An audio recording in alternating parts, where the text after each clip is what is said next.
I don't know why we even bothered finding a beer pairing for this one. Like, if the producers of this movie aren't going to bother connecting this to the actual Halloween franchise or witches, really, like, what's the point? Why do we even bother? It is kind of fucking baffling that they chose to make this a part of the Halloween franchise and to call it the Season of the Witch, because neither are a part of this story. I mean, they mention witches, but I feel like it's kind of like thrown in there at the end. Like, they realize halfway through, like, we didn't mention witches at all. We got to add this in here. There's like just the briefest connection, and they do show on like one tube TV a like brief mention of the Halloween movie series. But that opens up all these other questions and issues also, which we will definitely get into as we move through this. But what a fucking mess this is, eh? Oh, what a gong show of a Halloween movie. Absolutely. I was waiting for Michael Myers all fucking movie, and no luck here. Oh, you're still fucking waiting. Yeah. That's what's happening here. Welcome to Bad Movies and Beer. I'm Cooper. I'm Nolan. And this year for our Halloween episode, it's our third season, and we thought, what a better way to celebrate than by watching Halloween 3, Season of the Witch.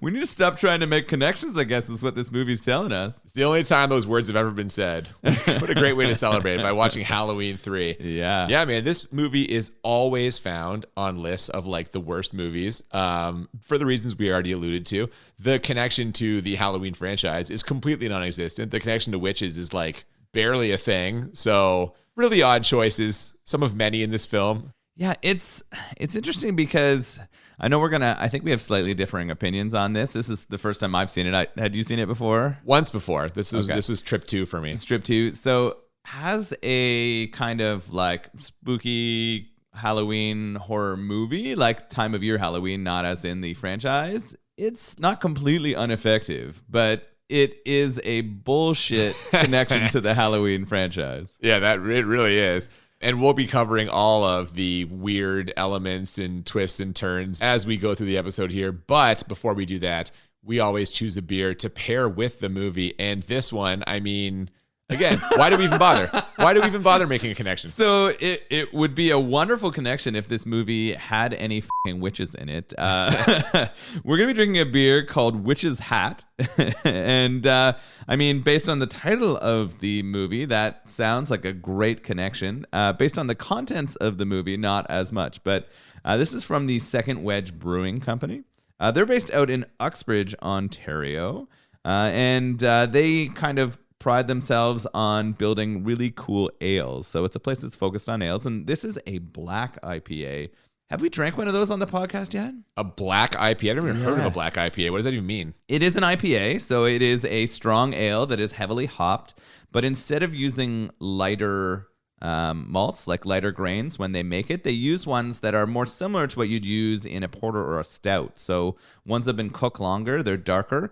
And so it should add to it some more kind of like coffee and nutty flavors along with a very hoppy kind of finish like you get in a traditional IPA. So that sounds like I will enjoy this more than other IPAs. I think maybe because you tend to really enjoy stouts and porters in their like darker flavors. So this might be something that you enjoy more. It's still gonna finish hoppy. You're still gonna get a lot of that hop in your mouth. They use Centennial hops in this one, which I really like. Why do you always say in your mouth? I don't understand that. It always seems so uncomfortable. And that's why I say it that way. That's fair. I know. So I'm looking forward to it. This brewery, I think I've had one or two of their beers before, but I haven't drank a lot from them. They took a really big hit last spring. There was a tornado in May that went through and kind of really damaged their facilities. Oh, shit. Yeah, so we try to get beers to sort of support them. They were brewing out of other people's facilities. I'm not quite sure if they're open up again, but definitely if you get a chance, buy some Second Wedge beer. Hopefully support them as they reconstruct or get moving again on their feet in a newly sort of opened or renovated space. Yeah, man, I hope they're all right. That's really shitty. Mother Nature, right? Yeah, well, hopefully this beer isn't really shitty. It's going to be delicious. I'm looking forward to it. Let's crack it open. Sounds good.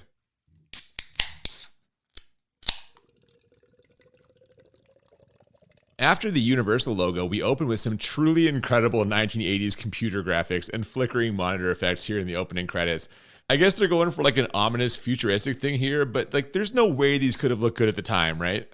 I think they might have. Oh God, really? Yeah, So one of the things that became super clear super early in this is one, that techno or like digital music was going to become the driving mood factor in the entire movie. Yeah, so we're getting synth. Yeah, we're getting synth just jammed with synth at the start here. It is creepy.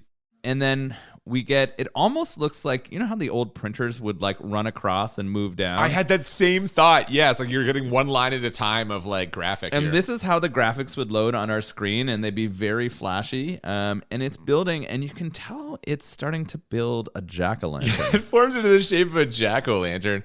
And from there, we fade into Northern California, October, Saturday, the 23rd. They're giving us all kind of date information here in case you wanted to fucking journal this or something. So many screen prompts in this. This is the first of what is going to be many. They're really trying to keep you on track. I was wondering very quickly in watching this whether people were confused as and they had to go put these in after so that people could help keep track of the timeline. They're probably confused and they're like, where's Michael Myers? What's happening here? So we see a guy running right away, and I assume Michael Myers is going to be chasing after him. Oh, not even a little bit, no. Yeah, he's running down what looks kind of like a stretch of industrial California road. I think he was like under an overpass at one point. He ends up at an office trailer, banging desperately on the door as we see a mysterious car pull up. He tries to sneak out of the parking lot he's in, but as he turns to make his escape, we get a jump scare as he runs right into what looks like either a 1980s Jehovah's Witness or the bass player in a new wave band. I'm not sure which one. We knew he was going to come out from behind because when they show the car first driving past, there are two people, and when it pulls back, there's only one in there. So we know that this guy's in trouble. Someone's coming up to get him. I love the description as a member of a new wave band. Well, he's got like that skinny suit, right? With like I don't know, whoever this wiry guy is, he starts strangling our runner to death. But the same car that was seemingly chasing him pulls up and very slowly hits the guy strangling the other guy. I didn't understand that at all. No, that's not what happened. Yeah. No. Yes. No, not at all. It's the same car, man. No. Yes. It's not even close. So what car is it then? So what happens is this place that they've gone into is a car lot. Yeah. So he's trying to find the people who own the car lot, trying to find some help, the guy who was running away. He gets tackled by the person who came from behind over the fence, and he's down on the ground. And while he's down on the ground being strangled, he notices that in the car lot, there is a chain attached to a tire hold, one that prevents a car from rolling. Oh, I missed that completely. He yanks it out, and then the slowest possible fucking roll of a car ever pins the guy choking him between them, and we get the lamest kind of like death ever. But he doesn't make any noise. He makes no noise at all, and he totally sees the car coming and just lets it happen. Like, just what doesn't the hell? move. Yeah, no. He had about 7 minutes to get off of him before the car squished him while he was choking, and he didn't. So the guy on the ground who was being choked successfully escapes from under there. Oh, yeah. And from there, we cut to a gas station attendant watching some TV. And our first but not last instance of the Silver Shamrock, like blank more days till Halloween commercial. Get used to hearing that one. It's this movie about 5,000 fucking times. Halloween. 7 more days till Halloween. God damn, dude. We get some green graphics and a shamrock, and it was kind of confused. I didn't understand why the Irish connection to Halloween was going on. They're really the villains of this movie. The Irish, I know. Yeah. I think you picked this on purpose to bring up my like kind of cultural insecurities here. You should be happy you're not part of an evil fucking historic like witchcraft coven. Yeah, I don't know. Yeah. I don't know. That'd be kind of cool. I want magical powers. So we get this commercial, and they're making it really clear that this is going to be important, right? Oh, very much so, despite it just being a commercial on TV, everything we're seeing here is telling us something. We're getting foreshadowing. Oh yeah, and we get some more in a second because a sudden power outage plunges us into darkness, and the attendant starts hearing strange noises. When he gets up to investigate, there's another jump scare as that running guy from earlier pops out, grabs at the attendant, then collapses. But before he passes out, he hands the attendant a Halloween mask and gives him a cryptic warning. They're coming. And the mask is one of the ones from the company in the commercial. Yeah, so apparently this Shamrock company is sort of like the biggest producer of masks in the world, or in America at least. So they're like the number one producer of good Halloween masks. They're the ones all the kids want. Yeah, everyone wants them. So that's what all these ads are about. And I guess they're going to have a special event on Halloween for all the kids who are watching it. When he's watching the TV, before we get the ad, we do get a little like news preview of a big chunk of Stonehenge has been stolen. Oh, see, I didn't notice that. That's, on okay. there is a news article, and they tell us this, and they're like, a special blue chunk of Stonehenge has been stolen. And we're like, well, that's going to play a part, I guess, in what's going to happen here. You know what? I'm glad I didn't notice that, because when a reveal happens later, I enjoyed it so much more for how seemingly out of left field it came. But that's fine, whatever. From there, we cut to the start of our film. Horror legend Tom Atkins, who you might remember from Night of the Creeps last season. Yes. You know, the one where he played a burned out cop. Well, that's when he plays a burned out doctor. And he's come to visit his kids, I think with their mom, they're divorced or whatever. And he brought them a gift. Halloween masks. It's a nice gesture, but unfortunately, his ex-wife already got the kids' masks. Silver shamrock masks, you know, the good ones? Yeah, good ones. Yeah, he is very quickly depicted as a workaholic and a pretty bad dad. And a drinker. Yeah. And a drinker. Yeah. It's funny how close this character is to the other one that you described there. It's funny. I guess you get pigeonholed in those kind of roles and you just keep rolling with them. Yeah, it's very similar. He doesn't have time to dwell on the whole mask thing, though, as his beeper goes off. Remember beepers? And he's got to get pagers. You mean? Yeah. He's got to get back to the hospital. It turns out the gas station attendant brought our running friend in, and our boy Dr. Tom needs to take a look at him. They put this guy in a room to rest, but a short time later, he gets an unwelcome visitor. I'm pretty sure it's the same strangler guy from earlier, but it could be someone else. Either way, this guy walks up and pushes down on his nose in a way that kills him. I have no idea what he did here. So it's interesting. So while he's in the hallway, though, when they get him in there, when our doctor, the character they just introduced, first meets him, he does kind of wake up and he's coherent for just a second. And he does give us they're going to kill us, all of us, right? Yeah. More of that foreshadowing. And then we get a little interaction between the doctor and a nurse. We're getting some perv action in here, right? Like some inappropriate ass grabbing and the kind of 80s relationship that you expect to see on screen. Okay, but it seems like I had that same thought, but then as we see more interactions with Tom Atkins in the movie, it seems like he's that way with everyone. I think Tom Atkins is just open for business or casting a wide net. He literally, it seems like, tries to sleep with every woman that he meets in this movie. Oh, absolutely. This is just the start of that. Then we do transition to that guy out of the 80s band. For sure, he's wearing that business outfit. What he does is he kind of grabs the guy's nose and he rips it out. He actually physically rips it from his skull. He breaks his skull in a way and then clearly kills him. See, I thought he pushed it into the guy's brain or something. I don't know. No, he grabs it and actually physically rips it off of his face. Damn, man. Either way, whatever it does, it works. The nurse that you mentioned stumbles upon this as the guy is leaving, and her screams alert Tom Atkins, who runs right past her terrible acting and out into the parking lot just in time to see the assassin get into his car, pour gasoline all over himself, and blow himself up. And it's official. We're about 15 minutes into this movie, and I have absolutely no idea what's going on. Yeah, it's pretty fucked up. It's clear that the guy who ran away with that mask figured something out that nobody else in this movie knows yet, and it's not good, right? We know it's not that good. It's not good. And it's clear that the people who created the mask or are behind it are willing to take themselves out to protect the truth. I guess so. So either way, Dr. Tom and the police are going to have to try and put the pieces together on this, which I hope they have better luck than I did. He does notice, strangely, though, a weird connection with the Silver Shamrock. It's funny, at this point, he already recognizes that there's something up with that company. Well, the fact that the guy was clutching the mask, whatever's happening, like you said, it's a clear clue, and he picks it up. He's got some suspicions or at least, questions. Luckily, this dead guy had a daughter. She shows up to ID the body, so she will no doubt be able to provide them with more information. But before that can happen, we get a quick visit to the coroner's office where the assistant coroner tells Tom Atkins that she doesn't know anything about the guy who just burned himself up. And is it my imagination, or does this scene kind of fall apart at the end? They're kind of talking over each other. Sentences start but never end. And did they used to date also? I'm getting vibes from them also. I think definitely the latter, right? I agree. It's not a great scene, but they definitely used to date, and it seems like there's a weird interaction. It seems like she still wants to get banged by him, but she knows he's not reliable. So maybe this is an intentional thing. The awkwardness of their communication is meant to signify the awkwardness in their relationship, or are we just giving the producers of Halloween 3, Season of the Witch, way too much credit? Well, I think it's both, but I think they're trying to look at the evidence, and I think she lets him know that something's been fucked up here, right? Is this where she tells him that there's something wrong with the evidence that they've shared with him? She does that a few times. This is kind of the first thing where she's she hasn't had a chance to look at it. I don't think. That comes later. She's not quite there yet. No. But yeah, it's interesting. They are trying to show that she's important to the story, but really they just keep moving back to her in the story to move along the plot and drop hints. Yeah, that's true. She's kind of there to provide us with some more clues and some more kind of leads.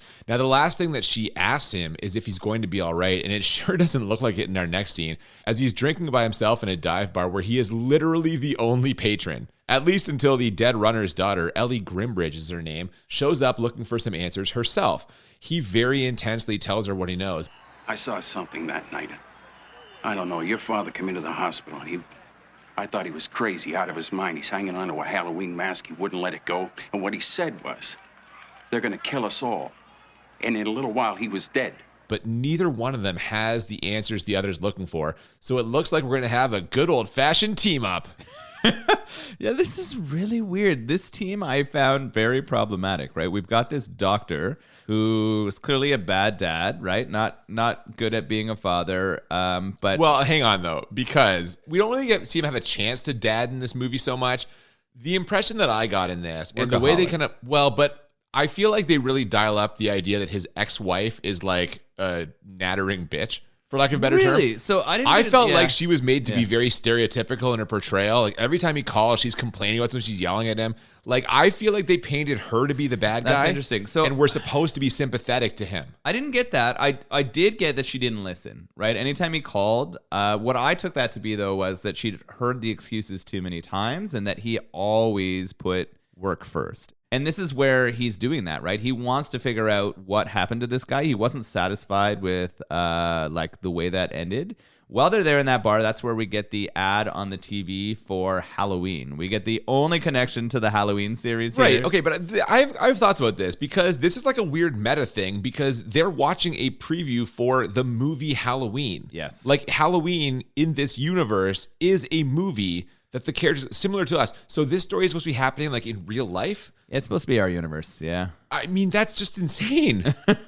Like, I feel like we referred to this earlier as the only connection to the original franchise. I feel like we're being very generous by calling it a connection. Clearly, they put it in so that they could justify calling this a part of the Halloween. Yeah, this is them trying to like make money off a movie that's basically a turd. So John Carpenter's name is in the credits. As a producer, but I'm assuming that was mostly like title only. I don't think John Carpenter contributed 5 minutes of his life to this movie. No. Into this. It was just sort of like, let's all get some extra money by putting this under the Halloween name. Yeah, because he's like, the Halloween franchise is essentially his. They had to like put him in as an EP just to like, make it legit. To be able to put the name on it. Now, there's been a lot of Halloween movies since this. Yes, there have. And they have all been a part of the Halloween franchise in like theme or no? Well, I haven't seen all of them. I know at one point, I believe number 4, it's set in the regular continuity. They have like Dr. Loomis is in it, I think. They bring Michael Myers back. But like this one, as I understand it, is the most detached from the thing. Like, there's no whatever. So. Yeah, that was kind of my feeling going through. I felt like this was a movie that they made, not even considering it being a part of the franchise. I don't know. Makes no sense. Yeah, I don't know why they chose this. I really don't know. Well, that's what we got. We've also got, like we mentioned, that private citizen detective team up.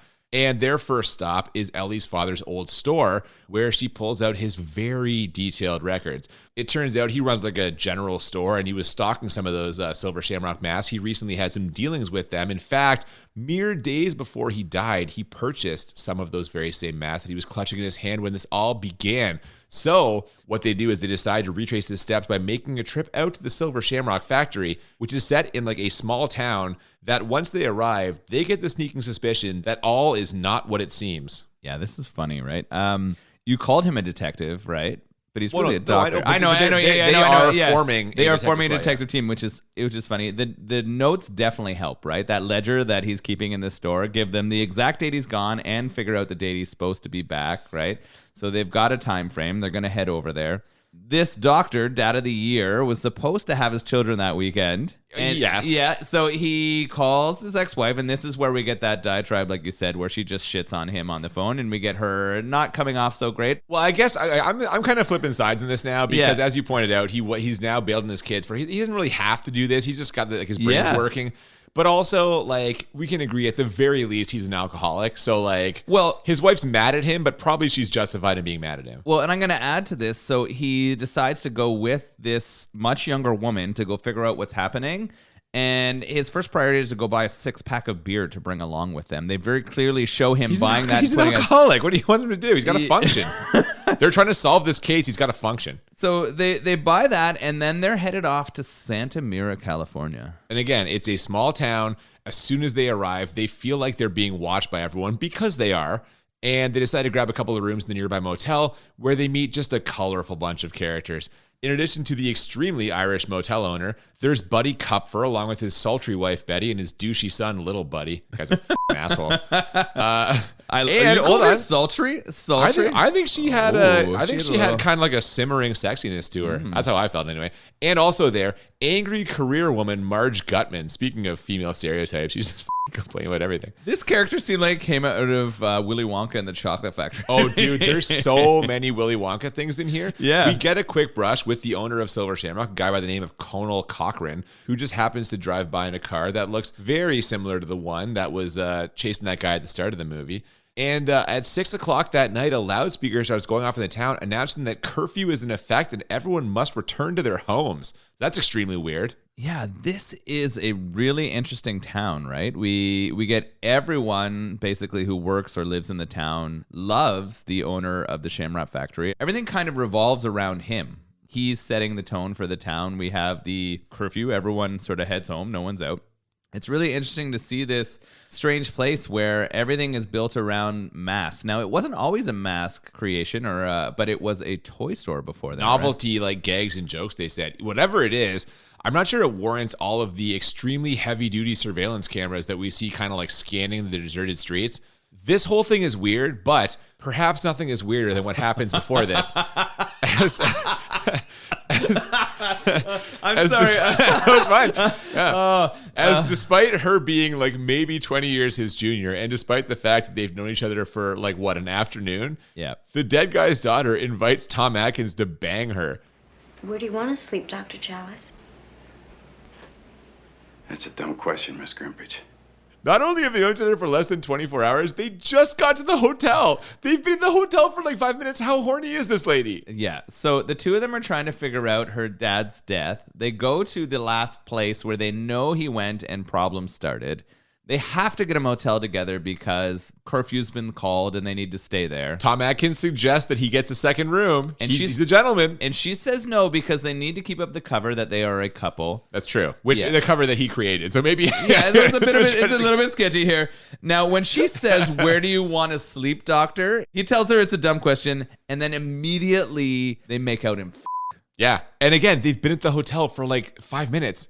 The second they walk in the hotel door, she's like, "Do me." What is that? I mean, people deal with grief in different ways, but picking an old man to who is supposed to replace your father is maybe not the tactic that I would choose. God damn, Dr. Nolan over here diagnosing this lady.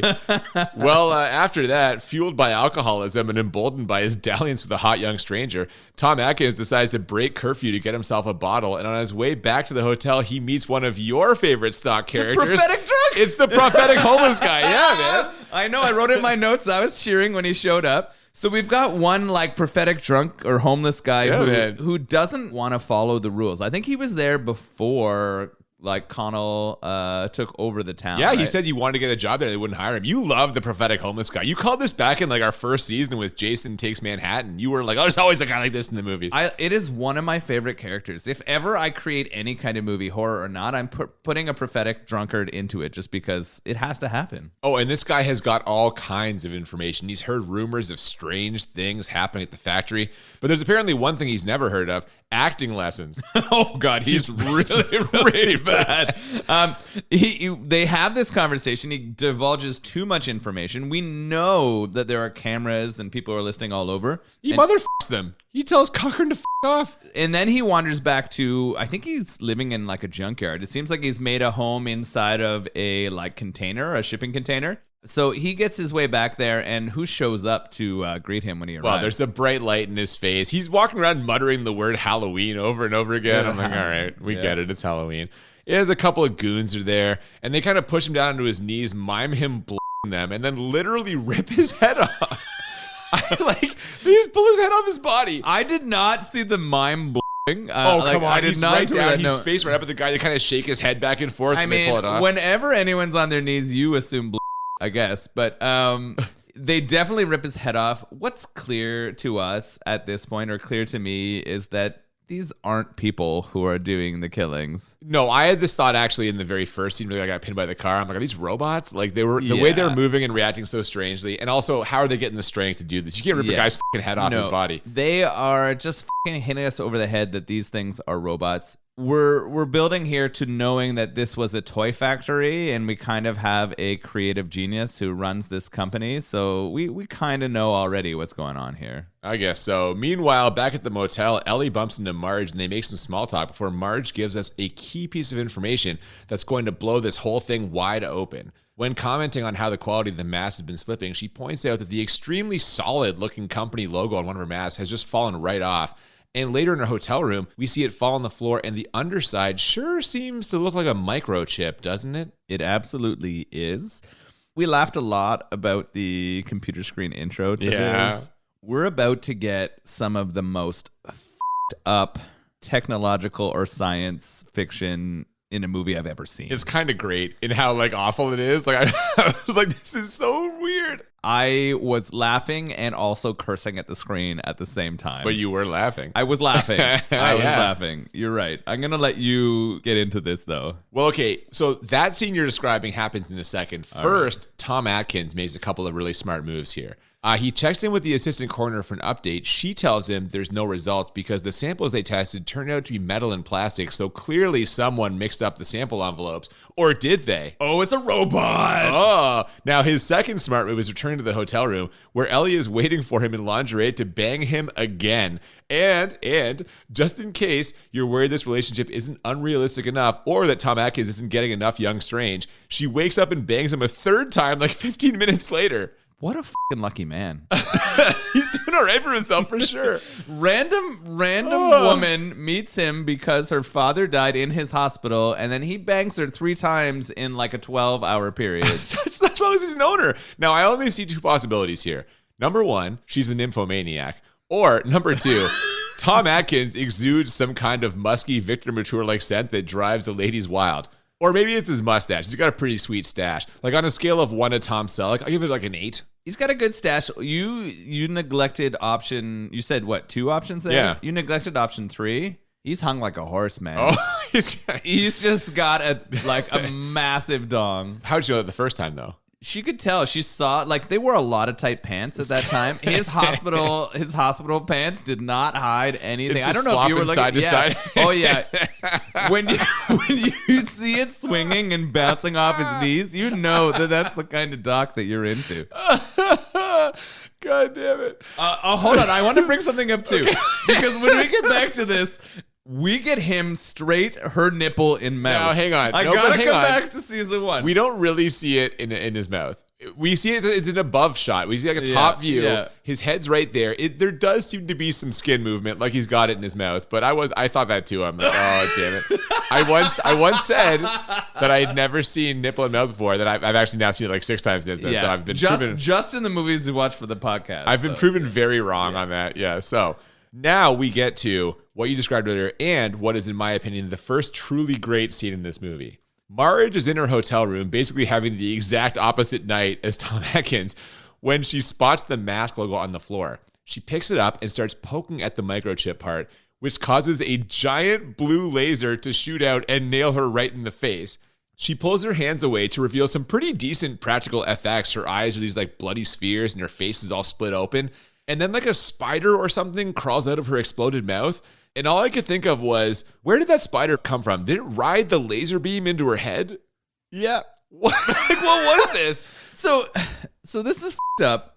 Marge takes a bobby pin out of her hair, right? That's what she starts like poking at this microchip with. The most baffling part about this entire scene and the fact that this comes up later is I don't understand why bugs start coming out of people's heads when the chip goes off. That's what I'm saying. Like, it makes no sense. Absolutely no fucking sense. And like a whole bunch of bugs start coming out, and we're gonna get more of that later. The cool part of this scene was how it melted her face. Like that was actually it's quite a good well effect. done. I mean, the laser effect's terrible. Let's agree. Yeah. Oh, the laser effect is really brutal. bad. But when she pulls her hands away and reveals her like mangled face, that's some solid work. But it made no sense. Like the only reason why this is palatable, why like anyone could watch this and be like, this is okay, is if they didn't understand what a microchip was. Like literally, this is only okay because it happened at the time when they were kind of new, or people didn't think about them. It's a valid concern. People were like, what if I touch this and a laser shoots me? Yes, exactly. Like that's the only reason why this makes sense. At this point in our lives, if you saw one of these, you would never feel threatened by it. No, 100% no. I would not expect a blue laser that would then have my face face be destroyed and spiders crawl it to happen. No, never. No. Now, this is a weird situation, but it gets even weirder when a van full of scientist-looking types from Silver Shamrock pull up, load up her body, and take her back to the factory, where, according to Mr. Cochran, she'll receive the best treatment that money can buy.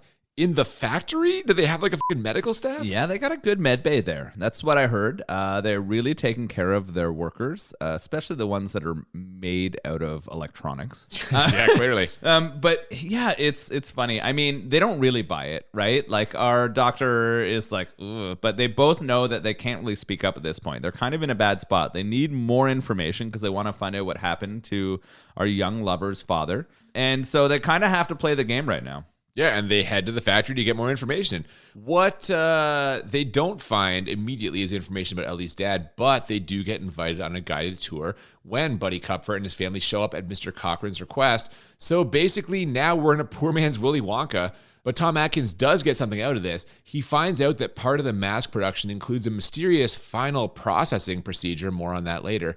And he also notices a series of extremely still security guards. But that's nothing compared to what Ellie notices. Her father's car sitting in a guarded section of the factory. Yeah, this is... It's hard to even talk about this because this whole scene is kind of shit, right? The reason why they're there is to check on the shipment. They make an excuse and say that they didn't receive the shipment they were supposed to get. And they actually say that they're willing to give them the product for free, even though they didn't get it.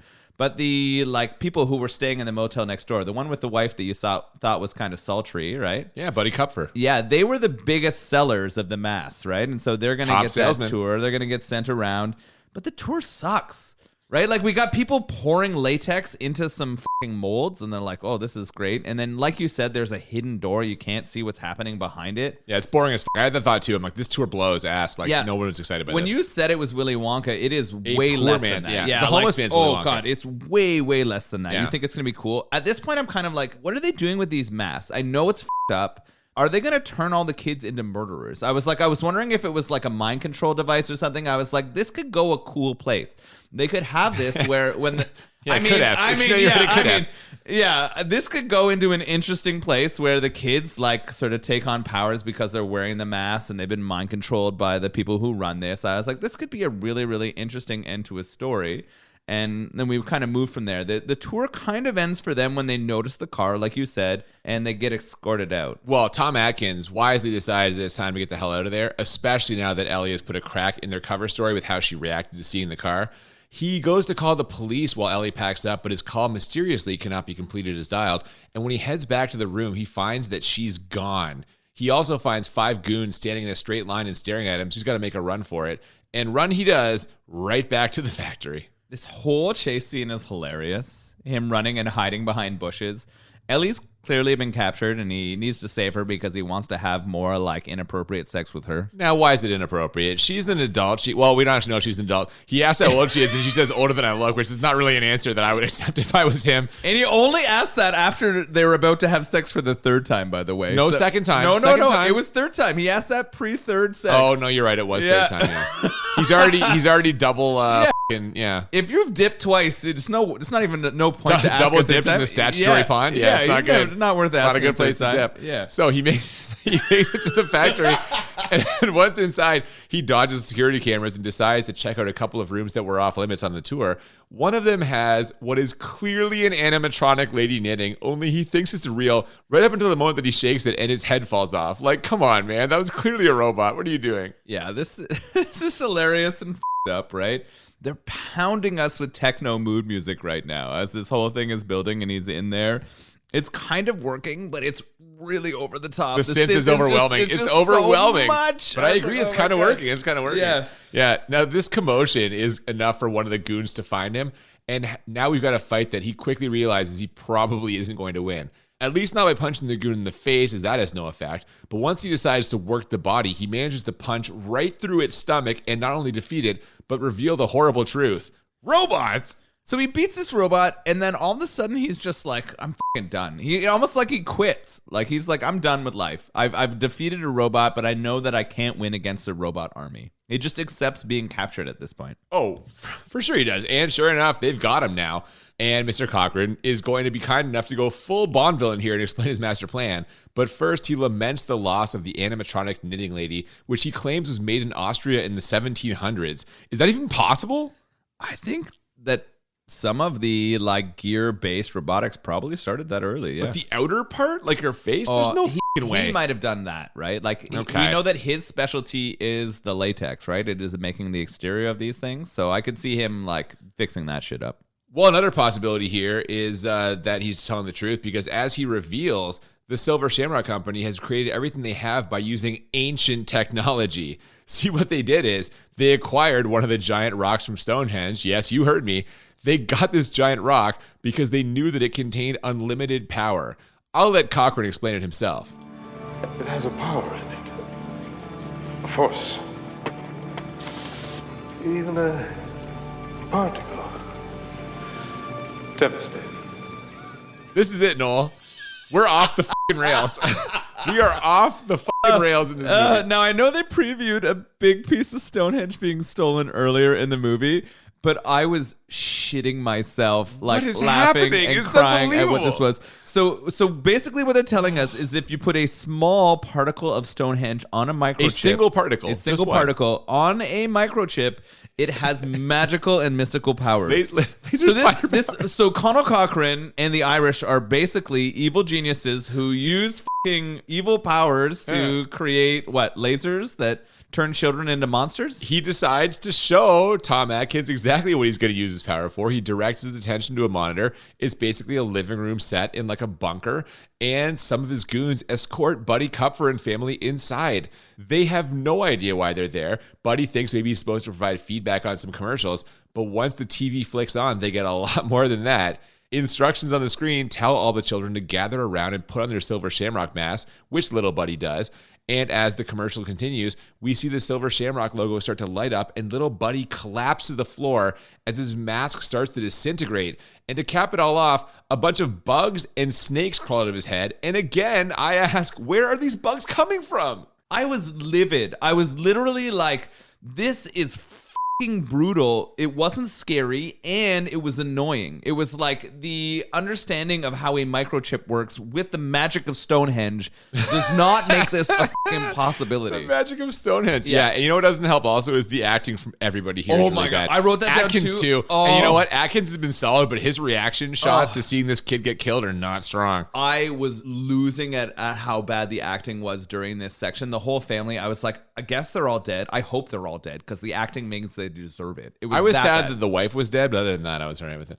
So I don't understand where you're coming from here. I think she's got something. I think she's got a subtle attractiveness. Whatever. Ooh. So now we finally know what the plan is. Cochran and the Silver Shamrock crew are going to murder as many children as possible because he's a fan of the true meaning of Halloween, which is human sacrifice / witchcraft. He tells us this in his Oscars monologue, and as we see in a short kids in mass montage, they are going to murder a lot of kids all across the USA. He's saying that this is his best ever joke and that this kind of happened. Like, this is kind of the history of Halloween. This is what happened pre, like, it becoming a candy fest. In Ireland, apparently. Yeah. Well, because the Irish are the witches who started this whole thing. Well, yeah. And then I'm like, Cochran's a witch? And then he's like, well, the planets are aligned. It's time. Like, every 400 years this happens. And I'm like, what the Like, honestly, like, this guy who makes toys and was a bit of a magician, is an Irishman, is now just fucking gonna murder all the children because it's a hilarious joke. Could you have ever imagined 30 minutes ago in this movie that this is the direction this is all gonna take? No. This is such a sharp turn. It's unbelievable. It's not even a fun or creative one. Well, it's just like, let's murder all the fucking kids because why not? We'll share our ratings on enjoyability later and stuff, but we'll see. Anyway. Yeah. At this point, we leave for a moment to visit Tom Atkins' assistant coroner friend. She tries to call the motel he was staying at, but her call also cannot be completed as dialed, which is too bad because she wanted to tell him about a mechanical part she found that definitely isn't a car part. So she basically puts this all together right before one of the Silver Shamrock goons breaks in and murders her with a drill. She was in the middle of dialing the sheriff when it happens, actually. So close. So close. She figured it out just a second too late, right? And it's it seems when you talk about padding a lot, this scene didn't seem necessary. Only in the fact that it like tells us that she figured out it was robots. But we already know it's robots. I know, exactly. And you could have cut all her scenes. Yeah, not really necessary, right? And he like pushes her down. He uses the drill, but they don't show anything. Like it's not even like a cool like if you're in a horror movie and you want to have a scene like that, make it look awesome so that it is gruesome and people get something from that. Okay, now I've got to get a little film schooly on you here for a minute because there is a rationale behind not showing it, and the rationale is that a person's imagination will take it to a darker place than whatever you could show. Having to wonder creates like a greater feeling of distress and like whatever than actually seeing it yourself. So there is something to that. And There's an element there. Or they just didn't have the budget anymore. It's one or the other. It's the second one for sure. Back at the factory, Tom Atkins is in trouble. He's tied up, masked, and pointed at a TV, but he manages to escape by breaking the TV, using a piece of the broken glass to cut his restraints, and then frisbeeing his mask directly onto the security camera, which made me laugh out loud. Oh my God, I lost my shit. Now, all of this is supposed to be way more intense because we know his children have those masks. That is a key factor, which we get more of that soon because he climbs up into the vents, manages to make his way to the part of the factory with a phone so he can call his ex-wife and tell her to get rid of the silver shamrock mask that she bought their kids. Unsurprisingly, she basically tells him to f*** off, so that's bad. But on the bright side, at least this is one argument he's definitely going to win later. Oh, yeah. That's great. Yeah. The children are dead, and it's your f***ing fault, Linda. You Well, hey, man, listen, if he's good Lord, if he's acrimonious with the ex-wife, at the very least, silver lining is he'll get a win argument. Yeah, not worth it. Not worth it. Probably not. Not worth it. No, probably not. Yeah, as a father, I will tell you, not worth it. But you know what? And you're shitting on him for being a bad dad. That's his first move. He calls first. He doesn't go to look for his young fucking piece of tail, but he does do that next. He goes to rescue Ellie, which he does. But they spot him on the security cameras. You know where they don't spot him, though? The control room, which contains like a dozen people. But no big deal. He sneaks right up to one of those classic blinking lights control panels, then presses the exact combination of buttons required to play the commercial that makes the lasers activate. Then, before anyone can catch him or turn it off, he grabs a box of the microchip lasers, runs up some stairs to a catwalk, opens it up, and dumps them down into the room where they naturally activate and kill almost everyone. In all seriousness, we've watched a lot of bad movies. If this isn't the most unbelievable series of events in a movie that we've watched, it's got to be top 3. This is absurd. It's absurd. It might be the most batshit scene in any movie we've watched together. It's ridiculous. It's fucking insane. You missed or you forgot to tell everyone that the way that they get into position so he can do this is fucking hide behind a rolling trolley full of masks. I did miss that, yes. They fucking hide and roll the trolley like someone who hides in a bush in a cartoon and walks along. With the bush, carrying the bush. That is exactly what fucking happens. And that's how he gets into position to hit all the buttons. They should have been noticed so many times. I lost my fucking shit as this was happening because I was like, I cannot understand. If Cochran is that smart, how did he not see this coming? It's a great question. You know who else is upset about this? The Stonehenge rock, as it disintegrates Cochran before blowing up and basically destroying the factory. So that's good, right? But they've still got to try to get word to somebody before this commercial airs. And once again, we find ourselves cursed by a lack of cell phones. Oh, the 80s. You're right. The rest of this movie would be solved with an easy cell phone call or text or post on social media or anything. But instead, what he has to do is call the 3 TV stations who currently are in operation in the United States at this time. But that happens later. First, we have another problem, which is, you know who has not said a single word since Tom Atkins rescued her? Ellie. He finally notices as he's driving, and sure enough, she attacks him, having been robotized by the Silver Shamrock scientist. But, like, did they just turn her into a robot or kill her and make a robot that looks like her? Because neither one is possible if you think about it for like 30 seconds. I was really confused. I didn't understand. And what I couldn't understand was she a robot all along? Like a sex robot? Maybe. No. Are you sure? Yes. How do you know it was a different Ellie? Because the way she's acting changes dramatically after he rescues her. He rescues her, she says nothing. She's like doesn't blank do expression, anything, says nothing, doesn't try to him, which is out of character for her. What happened to the original Ellie? I don't know. That's what I'm saying. It doesn't make any sense. Whatever this is. I kind of hated this part. Like, I mean, there's a lot to hate in this movie, but this part really annoyed me. I mean, I get why they did it. it's one last kind of You need like a twist. Yeah, but it doesn't make any sense. It makes no sense, No, which is a problem with I this. didn't like either. He's able to like stop her in a way, except her arm rips off and tries to strangle him to death. Well, dude, it takes him like 4 tries to kill her, including crashing the car. Yeah, the arm, which is attached, still tries to choke him. Her body, which has no head, tries to kill him still. It takes many turns, but yes, he does stop her. And now he's got to run to the nearest phone, which just happens to be at the same gas station from the beginning of this movie. And I kind of like this. I like when we start and stop at the same place. I like the bookends. What I do like is I like that the gas station attendant is like, don't I know you? Like, he at least acknowledges it, because I was like, what the f***? What are the chances?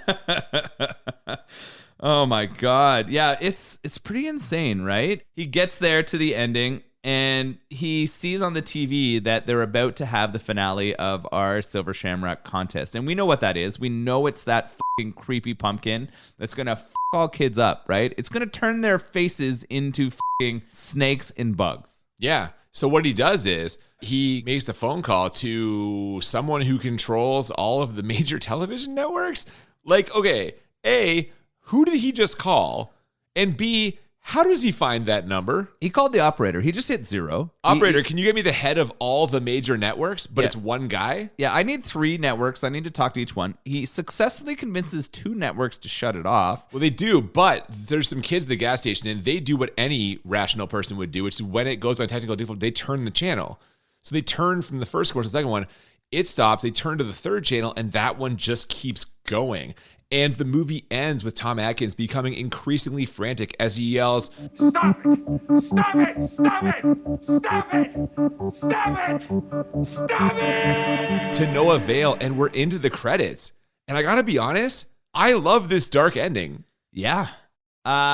You can only assume that the ending is his kids' fucking faces turning into snakes and bugs. Them and a fucking like million other kids around the U.S. Yeah. And I mean, it makes no fucking sense, right? Like, Yeah. clearly that doesn't. Yeah. Clearly, I didn't fear or I wasn't upset in that way, but it is a nice way to end it because you know that he wasn't able to overcome what he was trying to stop. Yeah, there's something about seeing the main character come so close to succeeding only to have it snatched away at the last second that kind of really boosts the drama. It makes this thing land, you know? Like yourself, though, I just wish that everything in the 15 minutes before it hadn't been so patently ludicrous. Like, I wouldn't say it took me out of it, but it's pretty hard to justify. Let's put it that way. Yeah, it is true. The fact that all of that happened, the fact that the science fiction at this point was just so fucking awful that it didn't make any sense. Yeah, it's interesting, right? Because the way that it ended, and even that like creepy pumpkin with the techno sound is not ineffective. It's a good ending. Yeah, Dark. Like, it's a horror ending. And in Night of the Creeps, like, we saw the ending where, like, basically they think they're safe and then the fucking dog, like, aliens that girl. Yep. Like, I don't mind. I almost feel like a horror movie should have a scary ending instead of being like a happy ever after. You know? Yeah, no, I think most should, right? And so in a way it shouldn't have been unexpected, but what a struggle to get here. It's weird, right? Because it was such a kind of cool ending. I still hate that that's the way that the mask worked out. Like, I wish the mask did something way cooler than what they did there. But you write a screenplay then.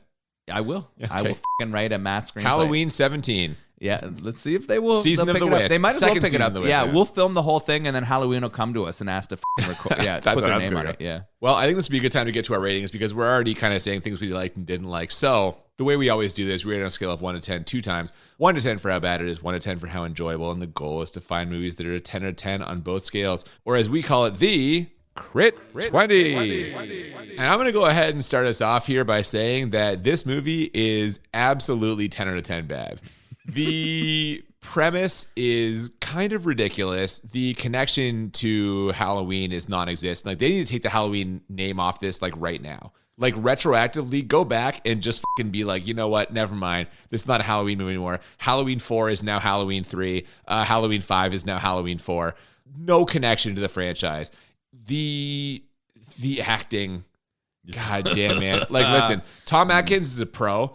I still don't buy the sex appeal for Ellie, but he carries this movie on his back, which I guess in some ways is not really saying much. But I feel like if you put any number of other people in here, this thing is completely unwatchable and instead of just like mostly unwatchable. As I mentioned, the witchcraft stuff seemed kind of sprinkled in there at the end. I don't think it was like part of the story before Cochran mentioned it, and it really wasn't afterwards either. Like, did they need an explanation for the lasers or why the guy was evil? I almost like could have like left that part out. Other than the decent like practical FX, everything about this is just really hard to handle. Like you said, I've got it as a 10 bad. What do you think? Yeah, it's absolutely a 10. Yeah. There's no debate in this one. I thought the acting was garbage. I mean, other than, our main character, everything else was really bad. The story is fucking absurd, right? Like That's not good. Just absolutely bonkers. There were no Michael Myers.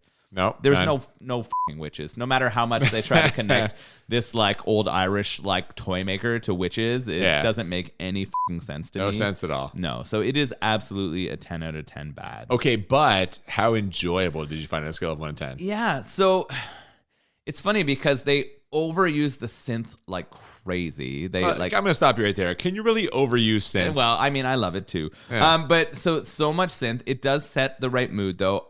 You said that the graphics were like some of the worst you've ever seen, and they were bad. for the time. But I felt like that part of it was effective. I hated what happened when the graphics were on, but I felt like that part was scary and interesting. Right. I thought the music was good. I laughed at some of the insane scenes. I laughed a lot in this movie. Especially that 50-minute stretch in the factory where nothing made sense. I was just losing my mind laughing at it.